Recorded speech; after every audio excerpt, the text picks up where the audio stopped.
We provide you the platform to turn your dreams into reality. Give wings to your aspirations with KR Mangalam University.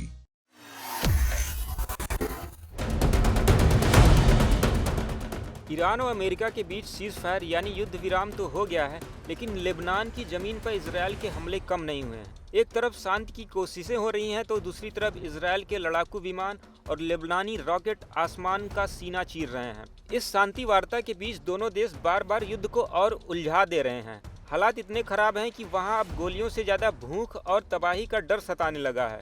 आखिर क्यों Israel के कदम रुक नहीं रहे हैं और इस जंग की आग में झुलसती वहां की आम जनता का क्या होगा? आइए आज के इस वीडियो में उन सभी उलझे सवालों के जवाब हम आपको आसान भाषा में देते हैं।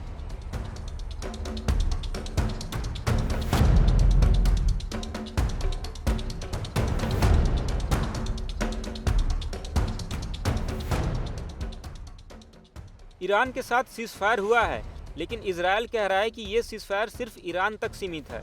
उसका कहना है कि लेबनान में सक्रिय हिजबुल्लाह पर यह लागू नहीं होता। इजरायल हिजबुल्लाह की वजह से लगातार लेबनान पर हमले कर रहा है। इजरायल का कहना है कि हिजबुल्लाह उसकी उत्तरी सीमा के लिए खतरा है। वह हिजबुल्लाह के हथियारों, कमांड सेंटर और सैन्य ठिकानों को नष्ट करना चाहता है ताकि भविष्य में वह कोई हमला न कर सके। इजरायल इसे अपना सेल्फ डिफेंस बता रहा है।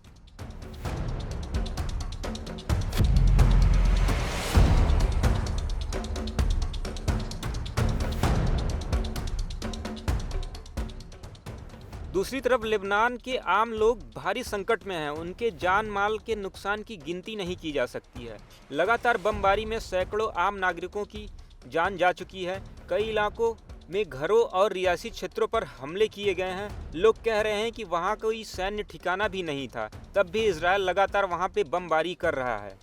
इजरायल ने लेबनान पर 100 से ज़्यादा मिसाइल हमले किए, जिसमें 250 से ज़्यादा लोगों की जान गई। वही हिजबुल्लाह का कहना है कि वो लेबनान की रक्षा कर रहा है और ईरान के साथ सीज फायर में लेबनान को भी शामिल होना चाहिए था। युद्ध के कारण लेबनान में अब खाने का भी संकट आ गया है। संयुक्त राष्ट्र विश्व खाद्य कार्यक्रम ने चेतावनी दी है कि वहाँ सब्जियों के दाम 20% से ज़्यादा बढ़ गए हैं। ब्रेड के दाम 17% से ज़्यादा बढ़ गए हैं।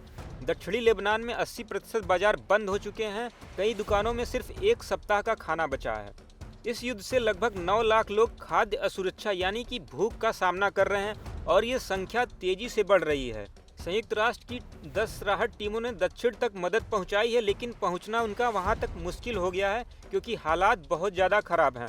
इस बीच खबर है कि इजरायली प्रधानमंत्री बेंजामिन नेतन्याहू ने अपने कैबिनेट को लेबनान के साथ जितनी जल्दी हो सके युद्ध विराम यानी कि सीज फायर वार्ता शुरू करने का आदेश दिया है। अब आगे ये देखना होगा कि ये बात कैसे और किस तरीके से की जाती है। दोस्तों, इजरायल अमेरिका सीज़फायर के बावजूद लेबनान में लड़ाई जारी है। जहां दुनिया शांति की उम्मीद कर रही है तो इजरायल बार बार हमले कर युद्ध को फिर से जारी कर दे रहा है। ऐसे में क्या पाकिस्तान में हो रही बातचीत इस पूरे संकट को खत्म कर पाएगी? आपको क्या लगता है? क्या इजरायल को लेबनान पर हमले करने से रोका जाना चाहिए? अपनी राय कमेंट में जरूर दें। वीडियो पसंद आया तो लाइक शेयर करें और चैनल को सब्सक्राइब करें। देखिए, ऐसा है कि पहली बात तो ईरान कभी चाहता ही नहीं था कि पाकिस्तान जो है वो एक मीडिएटर बने, क्योंकि उसको कोई भरोसा नहीं था पाकिस्तान के ऊपर। और यही बात जो है बिल्कुल सामने आ गई, क्योंकि जो ड्राफ्ट ईरान ने पाकिस्तान को दिया, वो जो है ड्राफ्ट जो है उसके अंदर जो शर्तें थी वो सारी की सारी जो है वो अमेरिका के पास नहीं पहुंची। और उसमें एक बहुत बड़ी शर्त थी कि जो लड़ाई है हर फ्रंट पे रुकनी चाहिए। इसका मतलब हमास, हिजबुल्लाह और हुती के खिलाफ भी जो लड़ाई है वो बंद होनी चाहिए। पर लेबनान में आपको पता है हिजबुल्लाह के गढ़ है जो इजराइल अटैक कर रहा है, उसके बारे में कोई बातचीत अमेरिका के ने साफ, जेडी वैंस ने साफ बोल दिया कि ये इसके बारे में तो बात हुई नहीं, ना ये हमें बताया गया। तो ये दर्शाता है कि पाकिस्तान जो है एक वो ऑनेस्ट ब्रोकर की तरह नहीं है। पाकिस्तान भी अपना एक, वो कहते हैं ना, रोटियां सेकने वाली बात है कि ठीक है जी, जो अच्छा लगे उधर से इधर बोलता है कि जी ये था उसके अंदर, अगर था तो उसने अमेरिका को क्यों नहीं दिया। और जो ट्वीट अमेरिका ने उसको ड्राफ्ट करके दिया वही उसके प्राइम मिनिस्टर ने आगे ट्वीट कर दिया, और उसके अंदर वो भी वर्ड्स हैं that this draft is for prime minister of Pakistan.